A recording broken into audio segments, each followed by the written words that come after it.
Pattog egy pap, nem hogy kavics. Jönnek meg. Se nem kifli, se nem kukac. Simán kufli, ezt mondogasd. Kufli pattognak, mint egy labda. Ugrálnak, mint egy bolha. Színesek és csíkosak, mint egy szivárványos nyalóka. Van köztük nagy, kicsi, vékony dagi, és olyan, aki néha csoklik. Heten laknak egy kupacban, ők a kuflik. A kuflik és az akármi. Bágyat őszi délután volt az elhagyatott réten. Egykedvűen sárgultak a füvek.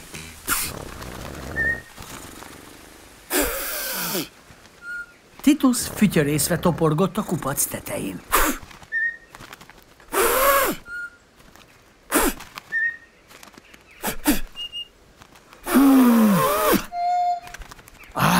Egy darabig nézelődött, aztán úgy gondolta, körülnéz kicsit a réten, hát ha talál, nos hát, akármit, ami kicsit is érdekesebb a kupac tetején ácsordásnál.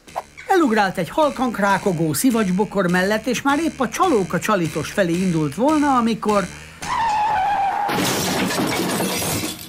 belebotlott Fityircbe. No csak, Titus, mert mit keresel erre, ahol a kanyar kuvik se jár? Nem is tudom, akármit. Vonta meg a vállát Titus. Jó helyen jársz, az akármi, az pont errefele van. Gyere, megmutatom.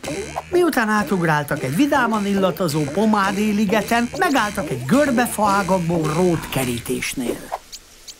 Akármi. Nyitva reggeltől estig. Oda bent egy mici sapkás baflag üldögélt egy kempingasztal mögött. Szervusz! Megnéznénk az akármit?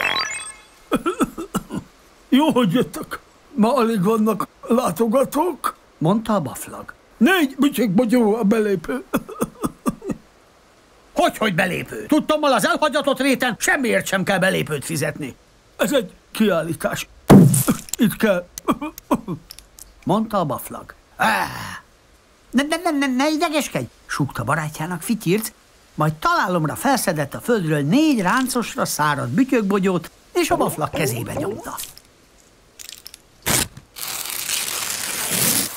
Az letépett 2 láthatatlan jegyet egy nem létező jegytömbről, majd átnyújtotta őket Fityircnek. Az ösvény végén, a kőkupac után, rögtön jobbra. Jó nézelődést! A kuflik végig szögdécseltek az ösvényen,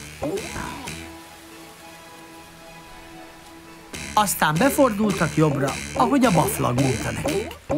Itt volnánk!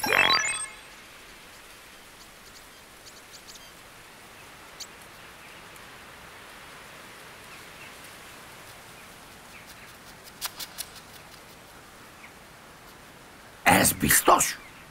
Igen.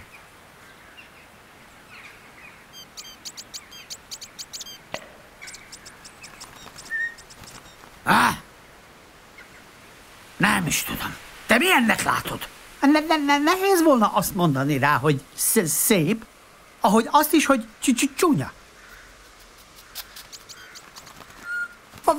Valahol a kettő között.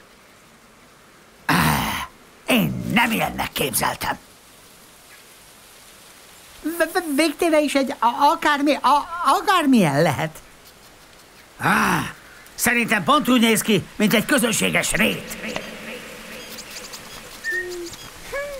Ez biztos azért van, mert ez egy rét alakú akármi. Nem értek hozzá, de én valahogy jobban szeretem a szórakoztatóbb akármiket. Ez csak rajtok múlik. Szólalt meg ekkor a hátuk mögött egy ormányos flömd. Ezt hogy érted? Tényleg, hogy mennyire szórakoztató. Egy akármivel akármit lehet kezdeni. Ez köztudott.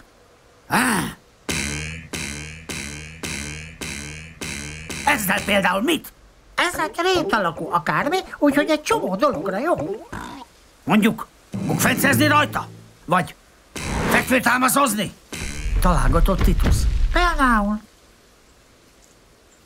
És szögdelős elkapdosósat játszani?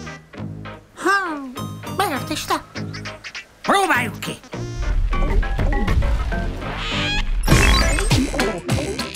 A flömd eleinte kicsit lassúnak bizonyult, de aztán belőtt.